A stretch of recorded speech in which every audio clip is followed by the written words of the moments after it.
Hello students, आज हम उपयोगिता का मापन किस प्रकार किया जाए, मेजरमेंट ऑफ यूटिलिटी, उपयोगिता को किस प्रकार मापा जाए, इस बारे में अध्ययन करेंगे। उपयोगिता को मापने के दो दृष्टिकोण हैं। एक जो है वो है कार्डिनल अप्रोच, जिसे हम गणनावाचक दृष्टिकोण कहते हैं, और दूसरा जो है वो है ऑर्डिनल अप्रोच, उसे हम क्रमवाचक दृष्टिकोण कहते हैं।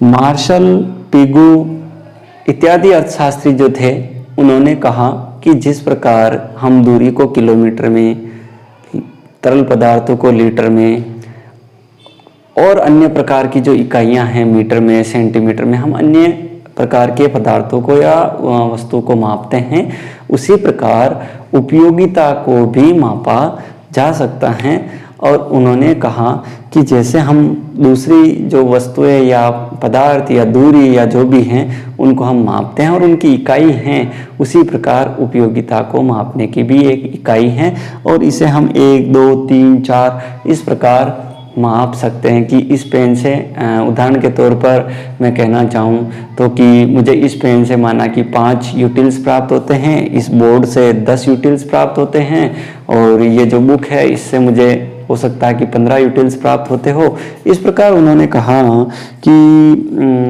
उपयोगिता को जो है हम जैसे अन्य पदार्थों को या वस्तुओं को मापते हैं, उसी प्रकार उपयोगिता को भी हम माप सकते हैं।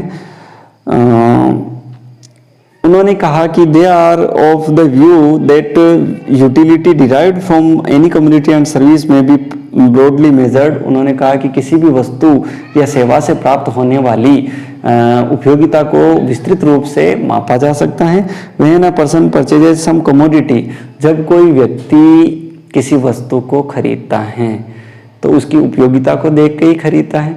आज हम एप्पल के 20 रुपये देते हैं, बनाना के 5 रुपये ही देते हैं। क्यों देते हैं? क्योंकि एप्पल जो है उसकी उपयोगिता हमें अधिक लगती है या अधिक महसूस होती है या अधिक हमें दिखाई देती है, और केले की जो है वो उपयोगिता हमें कम दिखाई देती है। यानी यहाँ पर एक बात हमें स्पष्ट रूप से समझ में आती है कि किसी भी वस्तु का मूल्य निर्धारण उसकी उपयोगिता के आधार पर निर्धारित होता है। एक कीपैड फोन का मूल्य कम होता है और एक एंड्रॉयड फोन का मूल्य ज़्यादा होता है। क्यों होता है? क्योंकि एंड्रॉयड फ़ोन से हमें ज़्यादा उपयोगिता मिलती है, कीपैड फ़ोन से हमें कम उपयोगिता मिलती है। कीपैड फ़ोन में हम केवल कॉल कर सकते हैं, मैसेज कर सकते हैं। एंड्रॉयड फ़ोन में हमें हज़ारों काम कर सकते हैं, नेट सर्फिंग कर सकते हैं, गेम खेल सकते हैं या वीडियो देख सकते हैं, अनेक प्रकार के काम कर सकते हैं। तो हमें निश्चित रूप से एंड्रॉयड फ़ोन से ज़्यादा उपयोगिता मिल रही है, इसीलिए एंड्रॉयड फ़ोन का मूल्य ज़्यादा होता है और कीपैड फ़ोन का मूल्य कम होता है। तो मार्शल और पिगू जो हैं वो इसी विचारधारा के समर्थक हैं और वो कहना चाहते हैं, उन्होंने कहा है कि किसी भी वस्तु का जो मूल्य है, किसी भी वस्तु का खरीदना उसकी उपयोगिता पर निर्भर करता है। And payment thereof is be done by money, और उसका भुगतान किस में किया जाएगा? मुद्रा के रूप में किया जाएगा। किसी भी वस्तु या सेवा का हम उपभोग करते हैं तो उसका भुगतान हम किस रूप में करेंगे? निश्चित रूप से मुद्रा के रूप में करेंगे। तो जितनी मुद्रा हम देते हैं उतनी ही उसकी उपयोगिता मानी जाएगी। He will not pay money more than the utility to be derived out of the commodity, hence price is the measurement of utility। और उन्होंने कहा कि भी कैसे हम उपयोगिता को मापेंगे कि भाई इस पेन से 5 मिलती है, 10 मिलती, मैं कैसे पता लगाऊंगा? तो सीधी सी बात है कि इस वस्तु से कितनी उपयोगिता मिलती है उसी के आधार पर मैं उसे खरीदता हूँ और उस उपयोगिता के आधार पर ही उस वस्तु का मूल्य निर्धारण होता है। तो माना कि ये पेन 25 रुपये का है तो हम ये मानेंगे कि इससे मिलने वाली उपयोगिता कितनी है? 25 यूटिल्स हैं। या फिर मेरे पास कोई एक चेयर है, उसका मैं अगर 500 रुपये मूल्य का भुगतान करता हूँ तो यह माना जाएगा कि उस चेयर से मिलने वाली कुल उपयोगिता जो है वो है 500 यूटिल्स हैं। इस प्रकार बहुत ही आसानी से हम किसी भी वस्तु की उपयोगिता को माप सकते हैं। एक पेन ज़्यादा उपयोगी है या फिर एक ब्लैक बोर्ड ज़्यादा उपयोगी है या फिर एक लैपटॉप ज़्यादा उपयोगी है, ये बहुत ही आसानी से पता लगाया जा सकता है। जिसका जितना मूल्य दे रहे हैं हम उतनी ही उससे हमें उपयोगिता प्राप्त हो रही है। इससे 25 यूटिल्स प्राप्त होते हैं, इससे 1000 यूटिल्स प्राप्त होते हैं, और लेपटोल का अगर हम यूज़ करते हैं तो लाइफ लॉन्ग या लाइफ टाइम में हमें उससे 36,000 रुपये अगर हमने उसके दिए हैं तो हमें उससे 36,000 के बराबर उपयोगिता या यूटिल्स मिलेंगे। तो इस प्रकार उन्होंने कहा कि हम किसी भी वस्तु की उपयोगिता को 1, 2, 3 गणनावाचक गणना कर सकते हैं, काउंट कर सकते हैं कि 1 मिलती, कि 2 मिलती, कि 3 मिलती है। इस प्रकार हम उसका पता लगा सकते हैं। When we express the utility by such type of numbers, it is known as cardinal utility। जब हम किसी वस्तु की उपयोगिता को इस प्रकार के नंबर्स में व्यक्त करते हैं 1, 2, 3, 4, 5, 10, 20, 50, तो वो क्या माना जाएगा? कार्डिनल जो है अप्रोच माना जाएगा। Theory of diminishing marginal utility, theory of equi marginal utility, consumer surplus and law of demand are based on this approach. ये जो दृष्टिकोण है मार्शल और पिगू का, इसके ऊपर आगे के जो हमारे लेक्चर्स या हमारे जो टॉपिक्स हैं, सीमांत उपयोगिता ह्रास नियम, समसीमांत उपयोगिता ह्रास नियम, उपभोक्ता की बचत, या फिर मांग का नियम, पूर्ति का नियम, ये सारे जो नियम हैं या इकोनॉमिक्स की थ्योरीज हैं वो इसी दृष्टिकोण के ऊपर आधारित हैं। तो आई होप आपको बहुत अच्छे से समझ में आ गया होगा कि उपयोगिता का जो गणनावाचक दृष्टिकोण क्या है। जिस किसी वस्तु को हम काउंट कर सकते हैं, उसकी उपयोगिता को काउंट कर सकते हैं, वो गणनावाचक दृष्टिकोण के अंतर्गत उसे हम देखेंगे। अब बात करते हैं ऑर्डिनल अप्रोच की, यानी क्रमवाचक दृष्टिकोण की। इस दृष्टिकोण का प्रतिपादन पेरेटो, एलन और हिक्स, इन अर्थशास्त्रियों ने किया। पेरेटो, एलन, हिक्स को ऑर्डिनल अप्रोच का जो है वो सपोर्टर या समर्थक माना जाता है। उन्होंने मार्शल का जो दृष्टिकोण था, मार्शल और पिगू का गणनावाचक दृष्टिकोण की, उसकी कठोर आलोचना की, और उन्होंने कहा कि हम जैसे दूसरी वस्तु को, मीटर को अपन मापते हैं, वो और जो है दूसरी इकाइयां हैं लीटर में मापते हैं, तो उस तरह से उपयोगिता को हम नहीं माप सकते। और क्यों नहीं माप सकते, इसका कारण भी उन्होंने बताया है।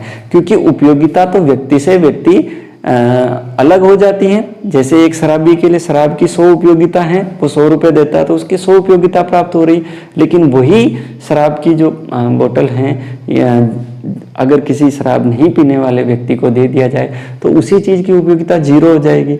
तो उन्होंने कहा कि एक ही वस्तु की अलग अलग उपयोगिता कैसे हो सकती है।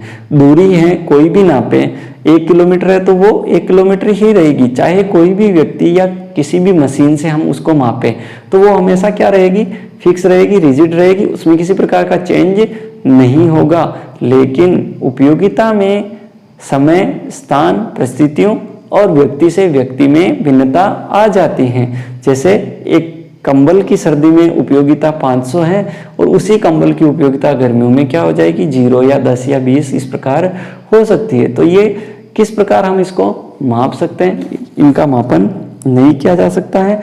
देखते हैं उन्होंने आगे क्या कहा है। Due to the demerits of the cardinal approach, the modern economist like Pareto, Allen, Hicks, Neumann and Samuelson have presented the new approach for measurement of utility. उन्होंने उपयोगिता के मापन का एक नवीन दृष्टिकोण प्रस्तुत किया है, जिसे हम की क्रमवाचक दृष्टिकोण या ऑर्डिनल अप्रोच कहते हैं।